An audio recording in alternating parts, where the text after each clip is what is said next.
ఒకప్పుడు నా జుట్టు చూసి నేనే షాక్ అయ్యేదాన్ని. చిన్నప్పుడు అసలు చేతులు పట్టకుండా అమ్మ తిట్టేది. ఆ జుట్టేనా ఇది అని. ఎంత చిక్కగా ఉంది, నా చెయ్యి కూడా పట్టట్లేదు అని జడలేయడానికి తిట్టిన జుట్టు కాస్త అసలు గాలికే ఎగిరిపోతున్న స్టేజ్కి వచ్చేసింది. నేను చాలా బాధపడుతుండేదాన్ని. రోజు చూస్తుండగానే నా జుట్టంతా ఊడిపోయి అసలు చూస్తూ గుండైపోతుందని భయం వేసింది. ఆ టైంలో నేను రియలైజ్ అయ్యింది ఏంటంటే, ఫస్ట్ కనిపించిన అన్ని ప్రోడక్ట్స్ వాడడం కాదు, నా జుట్టుని నేను అర్థం చేసుకోవాలని. ఎప్పుడైతే మన జుట్టుని మనకు అర్థమైతే అప్పుడు ఆటోమేటిక్గా జుట్టు అనేది రికవర్ అవుతుందని. సో అలా అర్థం చేసుకున్నాక తిరిగి నా మొత్తం న్యాచురల్గా నా హెయిర్ అంతా కూడా నాకు వచ్చేసింది. ఎవరికైనా సరే మనకి ఎప్పుడైతే హెయిర్ ఫాల్ అనేది ఉంటుందో, మనకి ప్రీవియస్గా మన జెనెటిక్స్ ప్రకారం ఎంత హెయిర్ ఉందో అదైతే కంపల్సరీగా ఒకవేళ మనం కేర్ అనేది కరెక్ట్గా తీసుకుంటే తిరిగి మన ఒరిజినల్ హెయిర్ అనేది మనకి తప్పకుండా వస్తుంది. వెల్కమ్ టు ఉషా ఓరా. మన జుట్టు హెయిర్ ఫాల్ స్టార్ట్ అయిన తర్వాత రోజు రోజుకి చూస్తుండగానే తగ్గిపోవడం, హెయిర్ అంతా కూడా ఊడిపోయి బట్టతలల పైన అంతా ఓపెన్ అయిపోతుంది. అసలు ఇది సమస్య ఇప్పుడు కేవలం ఒక అమ్మాయిలకు కానీ అబ్బాయిలకు కానీ కాదు, మొత్తం అబ్బాయిలు అమ్మాయిలు జెండర్తో సంబంధం లేకుండా, ఏజ్తో సంబంధం లేకుండా చిన్న వయసు నుంచి అందరూ ఫేస్ చేస్తున్న ప్రాబ్లం. దానికి మన సొంతంగా చేసుకునే కారణాలు కొన్ని ఉంటే, బయట పొల్యూషన్ వల్ల, స్ట్రెస్ వల్ల, ఇవన్నిటి వల్ల వచ్చే కారణాలు ఇంకొన్ని. సో మొత్తానికి ఏదేమైనా అందరూ ఎక్కువ మంది సఫర్ అవుతున్న సమస్య ఇప్పుడు హెయిర్ ఫాల్. దాని గురించి ఈరోజు మాట్లాడుకుందాం. న్యాచురల్గా ఎలా దాన్ని తగ్గించుకొని తిరిగి మీ ఒరిజినల్ హెయిర్ని ఎలా పొందొచ్చో ఈ వీడియోలో తెలుసుకుందాం. Get ready. First hair fall కన్నా ముందు మనం చేయాల్సింది మన హెయిర్ ఏంటి అనేది అర్థం చేసుకోవాలి. రోజు హెయిర్ ఫాల్ అయిపోతుంది, జుట్టంతా రాలిపోతుందని ఇంకా ఎక్కువ టెన్షన్ పడి ఆ ఉన్న జుట్టును కూడా చాలామంది ఇంకా ఊడిపోవడానికి మీరే మీ చేతులారా చేసుకుంటారు. అలా కాకుండా మన హెయిర్ని ఫస్ట్ మనం అర్థం చేసుకోవాలి. అసలు నా హెయిర్ టైప్ ఏంటి, దానికి ఉన్న ప్రాబ్లం ఏంటి, నా లైఫ్ స్టైల్లో ఏమైనా చేంజెస్ అయ్యాయా, దానివల్ల ఇది ఇలా హెయిర్ ఫాల్కి కారణం అవుతుందా, మన చేంజెస్ వల్ల దీనికి ఏ రకంగా ఎఫెక్ట్ అవుతుంది, అవన్నీ కూడా మనకి బాగా తెలుస్తుంది. కాబట్టి సెల్ఫ్గా ఒకసారి ఆలోచించుకోవాలి. అది చాలా పెద్ద హెల్ప్ అవుతుంది. ఇంకా నెక్స్ట్ వచ్చేసరికి ఎలా అయితే ఒక మనిషి లైఫ్ సైకిల్లో అయితే చైల్డ్, ఇంకా యంగ్ ఏజ్, ఓల్డ్ ఏజ్ అని 3 స్టేజెస్ ఉంటాయో, అలాగే మన హెయిర్లో కూడా 3 స్టేజెస్ ఉంటాయి.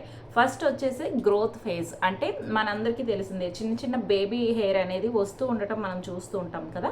సో ఆ బేబీ హెయిర్ అనేది పెరుగుతూ ఉండడం గ్రోత్ ఫేజ్.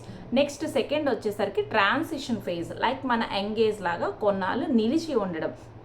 గ్రోత్ ఫేజ్లో పెరుగుతున్న హెయిర్ని కరెక్ట్గా దాని రావాల్సిన హైటు వెయిట్ దాని ఇది వచ్చిన తర్వాత అది ట్రాన్సిషన్ ఫేజ్లో ఉంటుంది.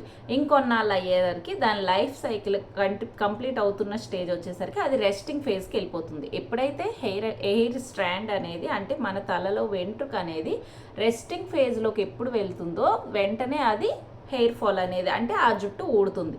మనకి జనరల్గా అయినా సరే మనిషి లైఫ్ సైకిల్లో పుట్టుక చావు అనేది ఎంత కామనో, హెయిర్ స్ట్రాండ్స్ కూడా అవి పుడుతూ ఉంటాయి. బేబీ హెయిర్ పుడుతూనే ఉంటుంది. అలాగే రోజు కూడా రెస్టింగ్ ఫేజ్లో ఉన్న హెయిర్ స్ట్రాండ్స్ అనేవి ఒక 50 నుంచి 100 వరకు ఊడడం అది సర్వసాధారణం. సో అలా ఊడుతూ ఉన్నా తిరిగి కొత్త హెయిర్ వస్తూ ఉంటుంది. కాబట్టి మనకి ఎటువంటి డిఫరెన్స్ తెలియదు. అది ఎప్పుడైతే రొటీన్గా కాకుండా ఆల్ ఆఫ్ సడన్గా రెస్టింగ్ ఫేజ్లోకి ఎక్కువ హెయిర్ వెంట్రుకలు అనేవి వచ్చి అవి ఎక్కువ ఊడిపోతూ ఉంటుందో అది హెయిర్ ఫాల్కి కారణం. సో అలా రెస్టింగ్ స్టేజ్కి సడన్గా మధ్యలో ట్రాన్సిషన్ స్టేజ్ అనేది లేకుండా గ్రోత్ ఫేజ్ నుంచి రెస్టింగ్ ఫేజ్లోకి ఎక్కువగా వెంట్రుకలు వచ్చేస్తున్నా, లేదా అసలు గ్రోత్ ఫేజ్ అనేది చాలా వరకు తగ్గిపోయినా, వాటన్నింటికీ రీజన్ మన దగ్గరే ఉంటుంది. అది ఏంటి అనేది ఒకసారి సెల్ఫ్గా రియలైజ్ అయితే ఆటోమేటిక్గా తిరిగి మన ఒరిజినల్ హెయిర్ని సెట్ చేసుకోవచ్చు. హెయిర్ ఫాల్ అవ్వడానికి మెయిన్ రీజన్స్ ఏంటో తెలుసుకుందాం. ఫస్ట్ వచ్చేసరికి మెంటల్ స్ట్రెస్. మనందరికీ తెలిసిందే, ఎక్కువగా స్ట్రెస్ వల్ల వెంటనే హెయిర్ ఫాల్ అనేది చాలా ఫాస్ట్గా స్టార్ట్ అయిపోతుందని. అసలు స్ట్రెస్ వల్ల ఏం జరుగుతుందంటే డైరెక్ట్గా వెంట్రుకలు అనేవి గ్రోత్ ఫేజ్ నుంచి డైరెక్ట్గా అవి ఎక్కువ పర్సంటేజ్ హెయిర్ స్ట్రాండ్స్ అనేవి డైరెక్ట్గా రెస్టింగ్ ఫేజ్కి వచ్చేస్తాయి. సో మనకి తెలిసిన విషయమే, స్ట్రెస్ వల్ల మనుషులు కూడా మన ఫేస్లో కూడా గ్లో పోయి ఆ యంగ్ స్టేజ్ లుక్ కూడా పోయి చాలా ఎర్లీ ఏజ్ కనిపిస్తాయి కదా సిమ్టమ్స్. ఎర్లీ ఏజ్ అటెండ్ అయిపోయింది, వేగంగా ముసలి వాళ్ళలాగా ఆ స్పాట్స్ కానీ మచ్చలు కానీ ముడతలు కానీ స్కిన్ మీద వస్తాయి అంటాం కదా. సో అది హెయిర్లో కూడా అప్లై అవుతుంది. సో హెయిర్లో కూడా చాలా ఫాస్ట్గా డైరెక్ట్గా రెస్టింగ్ ఫేస్కి వచ్చేస్తాయి స్ట్రెస్ వల్ల. దానివల్ల కంప్లీట్గా హెయిర్ ఫాల్ అనేది కనిపిస్తూ ఉంటుంది. సో స్ట్రెస్ని కంట్రోల్ చేసుకోవడం చాలా ఇంపార్టెంట్. ఇంకా నెక్స్ట్ వచ్చేసరికి మెయిన్ సిమ్టమ్ న్యూట్రిషనల్ డెఫిషియన్సీ. మనకి మనం తీసుకునే ఫుడ్లో కావాల్సినంత ఐరన్, విటమిన్స్, ప్రోటీన్స్, ఇంకా విటమిన్ డి, ఇంకా B12 విటమిన్స్ కానీ డెఫిషియన్సీ అంటే సరిపడినంత లేకపోతే హెయిర్ ఫాల్కి ఇది ఒక మెయిన్ కారణం అవుతుంది. ఇప్పుడు మనందరం తినే ఫుడ్లో అయితే చాలా వరకు కల్తీయే ఉంటుంది కాబట్టి అన్నీ దొరకట్లేదు. ఇంకా జంక్ ఫుడ్స్, బయట ఫుడ్స్ బాగా ఎక్కువ తినడం వల్ల మనకి ఎటువంటి ప్రోటీన్స్ కరెక్ట్గా మన హెల్దీగా మన డైట్ అనేది ఉండట్లేదు. సో అది కూడా ఒక మెయిన్ రీజన్. సో దాన్ని కూడా కాస్త అడ్జస్ట్ చేసుకుంటే ఈ హెయిర్ ఫాల్ సమస్య నుంచి బయటపడవచ్చు.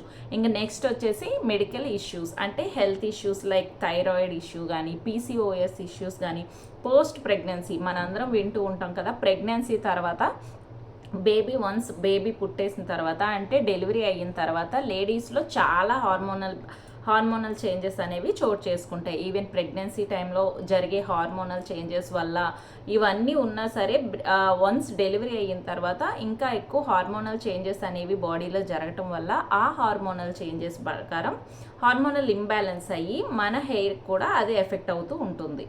ఇంకా మన హెయిర్లో ఈ పార్ట్ హెయిర్ స్ట్రాండ్స్ అంటే ఈ వైట్గా ఉంటుంది కదా, ఈ పార్ట్ని అంతటిని కూడా స్కాల్ప్ అంటాము. సో ఇన్ఫెక్షన్స్, ఫంగల్ ఇన్ఫెక్షన్స్ అంటే ఈ స్కాల్ప్ ఎప్పుడైతే హెల్దీగా ఉంటుందో, ఈ స్కాల్ప్ హెల్దీగా ఉంటేనే మనకి కొత్త హెయిర్ అనేది ఫస్ట్ బేబీ హెయిర్ స్టార్ట్ అవ్వడానికి హెల్ప్ చేస్తుంది. సో ఈ స్కాల్ప్ నుంచి వచ్చే ఈ హెయిర్ స్టార్టింగ్ పాయింట్స్ని రూట్స్ అంటారు. సో మనకి ఎప్పుడైతే ఈ స్కాల్ప్ అంటే లైక్ మనం మొక్కలు పెంచేటప్పుడు మట్టి ఎలా బలంగా హెల్దీగా ఏ ఇన్ఫెక్షన్స్ లేకుండా ఉంటేనే దానివల్ల మన మొక్క అనేది స్ట్రాంగ్గా బలంగా పెరగలుగుతుందో, అదేవిధంగా ఈ స్కాల్ప్ హెల్దీగా ఉంటేనే రూట్ నుంచి స్టార్ట్ అయ్యి, అంటే రూట్ అంటే మన హెయిర్ కింద స్టార్టింగ్ పాయింట్స్ని రూట్స్ అంటారు. సో రూట్ నుంచి మన హెయిర్ అనేది హెల్దీగా ఎప్పటికీ కూడా హెల్దీగా మధ్యలో కట్ అయిపోవడం, స్ప్లిట్ ఎండ్స్గా రావడం కానీ, డ్రై అయిపోవడం ఇలాంటివి ఏమీ లేకుండా హెల్దీగా పెరగడానికి, హెల్దీగా ఉంటే ఆటోమేటిక్గా న్యాచురల్గా షైనింగ్గా కూడా ఉంటుంది. సో ఇలా అన్నిటి అవ్వడానికి ఎటువంటి ఫంగల్ ఇన్ఫెక్షన్స్ అంటే మనం చూస్తూ ఉంటాం చాలామంది లైక్ బయట పొల్యూషన్స్ వల్ల కానీ, వీళ్ళు వాడే ఎక్కువ కెమికల్స్ వల్ల కానీ, డాండ్రఫ్ ఇలాంటి సమస్యలు ఏవైనా వస్తాయి. ఫంగల్ ఇన్ఫెక్షన్స్ అనేవి ఎక్కువ కనిపిస్తే మనకి స్కాల్ప్ అనేది అది ఇన్ఫెక్షన్ అయిపోయిన తర్వాత ఆటోమేటిక్గా హెయిర్ అనేది ఇంకా దానికి స్ట్రెంగ్త్ ఉండదు నిలబడడానికి, అది ఊడిపోతుంది. ప్రెజెంట్ జనరేషన్లో అయితే స్టైలింగ్ అనేది కంపల్సరీ అయిపోయింది. ఒకప్పుడు అంటే పార్లర్కి వెళ్ళి ఏదో స్టైలింగ్ చేసుకోవడమే కాకుండా ఇప్పుడు పార్లర్కి వెళ్తున్నా దాంతోపాటు ఇంట్లో కూడా ప్రతి ఒక్కరు కూడా ఇంట్లో స్టైలింగ్ ప్రోడక్ట్స్ని మెయింటైన్ చేస్తున్నారు. లైక్ హీటింగ్ ప్రోడక్ట్స్ అంటే హీట్ వాడుకొని హెయిర్ స్ట్రైట్నింగ్ చేయడం లేదా కర్లింగ్ చేయడం, సో అలాంటివి డైలీ వాడేస్తున్నాం. సో డైలీగా అలా హీట్ చేయడం వల్ల ఏంటంటే మన హెయిర్లో ఉండే న్యాచురల్గా ఉండే హైడ్రేషన్ అనేది పాడైపోతుంది, షైనింగ్ పాడైపోతుంది. హెయిర్ అనేది చాలా డ్రై అయిపోయి వేడి ఎక్కువగా తగలడం వల్ల చాలా సున్నితంగా ఉంటుంది. యాక్చువల్లీ మన హెయిర్ అనేదాన్ని మనం దువ్వుకునేటప్పుడు కానీ, స్నానం చేసాక కానీ, టవల్తో తుడిచేటప్పుడు ఇష్టం వచ్చినట్టు రఫ్గా హ్యాండిల్ చేయకూడదండి. మన స్కిన్ కన్నా కూడా సెన్సిటివ్ పార్ట్ మన హెయిర్. మనం ఫస్ట్ అది గుర్తుపెట్టుకోవాలి. ఇంకా అది ఎప్పుడైతే హెయిర్ ఫాల్ కండిషన్లో ఉంది అంటే అది చాలా వీక్గా ఉందన్నమాట. లైక్ ఒక పేషెంట్ లాగా దాన్ని ఒక చిన్న బేబీ లాగా ఒక మంచి చిన్న బేబీని మనం ఎంత కేర్ఫుల్గా చూస్తామో, ఎంత స్మూత్గా హ్యాండిల్ చేస్తామో అంత స్మూత్గానే హ్యాండిల్ చేయాలి. మనం దువ్వుకునేటప్పుడు కూడా కింద నుంచి స్టార్ట్ చేసి మన చిక్కులు విప్పేటప్పుడు పైనుంచి రప్ప అని గట్టిగా లాగేయకుండా కింద నుంచి స్టార్ట్ చేసుకొని మెల్లిగా స్మూత్గా హ్యాండిల్ చేస్తూ వుడెన్ కోమ్తో దాన్ని దువ్వుకుంటూ చాలా స్మూత్గా హ్యాండిల్ చేస్తేనే అది హెయిర్ అనేది ఉంటుంది. అంతేగాని ఇష్టం వచ్చినట్టు రఫ్గా హ్యాండిల్ చేయకూడదు. మనం జస్ట్ తల దువ్వుకోవడానికి తల హెడ్ బాత్ చేసుకున్న తర్వాత టవల్తో కూడా గట్టిగా కొట్టేయకుండా జస్ట్ ఇలా ఇంత స్మూత్గా హ్యాండిల్ చేయడానికి నువ్వు వచ్చి డైరెక్ట్గా ఐరన్ బాక్స్ పెట్టినట్టు, heating tools is nothing but iron box లాగే కదా, మనకి ఇది హెయిర్కి కంఫర్ట్ కోసం అనేసి అది అలా సన్నగా వస్తుంది. కానీ సో అంత హీట్ పెట్టి ఐరన్ చేసేస్తే అది హెయిర్ అనేది దానిలో ఉన్న న్యాచురల్ షైన్ అనేది పాడైపోతుంది. సో ఆ న్యాచురల్ షైన్ పాడైపోయి ఆ హెయిర్ అనేది చాలా చూడడానికి వీక్గా, త్వరగా స్ప్లిట్స్ వచ్చేస్తాయి, ఎక్కడికక్కడ కట్ అయిపోతూ ఉంటుంది, హెయిర్ డ్రైగా అయిపోయి అసలు షైనింగ్ పోయి డైరెక్ట్గా అది ఏజ్డ్ లాగా అంటే రెస్టింగ్ ఫేజ్లోకి వచ్చేయడానికి అదే మెయిన్ కారణం అవుతుంది. సో హీటింగ్ టూల్స్ని మరీ డైలీ కాకుండా ఎప్పుడో అకేషనల్గా వాడితే పర్వాలేదు. ఇంకా అదే విధంగా కలరింగ్స్ కూడా రకరకాల రంగులు వేసి హాఫ్ పార్ట్కి ఆర్టిఫిషియల్ కలర్స్ అన్నీ కెమికల్స్ కలిపి ఎక్కువ కెమికల్ యూసేజెస్, ఏది కనిపిస్తే ఆ షాంపూస్ క్రీమ్స్ అన్నీ కూడా ఆర్టిఫిషియల్గా బయట ఎవరు ఏది చెప్తే మనకు ఆ టైంలో అలానే అనిపిస్తుంది. హెయిర్ ఫాల్ అయిపోతుంది కదా, దీనివల్ల అయినా తగ్గుతుందేమో అని ట్రై చేద్దాం అనిపిస్తుంది. కానీ అలా ప్రతిదీ ట్రై చేసేయకండి. మీ హెయిర్ గురించి మీరు అర్థం చేసుకొని ఎప్పుడైనా సరే ఆర్టిఫిషియల్ కెమికల్స్ కన్నా న్యాచురల్ ప్రోడక్ట్స్కి ప్రిఫర్ ఇవ్వడం మంచిది. బెస్ట్ హోమ్ రెమెడీస్ ఏమిటో చూసుకుందాం. ఫస్ట్ వచ్చేసరికి కోకోనట్ ఆయిల్ మసాజ్. ఇప్పుడున్న జమానాలో అసలు ఆయిల్ పెట్టుకోవడం అనేది మానేశారు. కానీ అలా కాకుండా కోకోనట్ ఆయిల్ అనేది మన బ్లడ్ సర్క్యులేషన్కి హెల్ప్ చేస్తుంది. సో మనం బ్లడ్ సర్క్యులేషన్, బ్లడ్ అందితే కదా హెయిర్ అయినా సరే మంచిగా పెరగడానికి అవుతుంది. సో బ్లడ్ సర్క్యులేషన్ స్కాల్ప్కి బాగా జరగాలి అంటే కోకోనట్ ఆయిల్ మసాజ్ ఒక వీక్కి 2 to 3 times, మనం జస్ట్ ఒక 2 times కానీ 3 times కానీ వీక్కి ముందు రోజు ఆయిల్ పెట్టుకొని మనం నెక్స్ట్ రోజు మార్నింగ్, ముందు రోజు నైట్ ఆయిల్ పెట్టుకొని అట్లీస్ట్ నెక్స్ట్ రోజు మార్నింగ్ హెడ్ బాత్ చేసుకుంటే మీకు ఆ ఆయిల్తో బయటకు వెళ్ళాలన్న ఫీలింగ్ పోతుంది. కానీ హెయిర్కి కావాల్సినట్టుగా ఆ మసాజ్ చేసుకోవడం వల్ల బ్లడ్ సర్క్యులేషన్ అంతా కూడా అంది హెల్దీగా గ్రోత్ అవ్వడానికి హెయిర్ అనేది హెల్ప్ చేస్తుంది.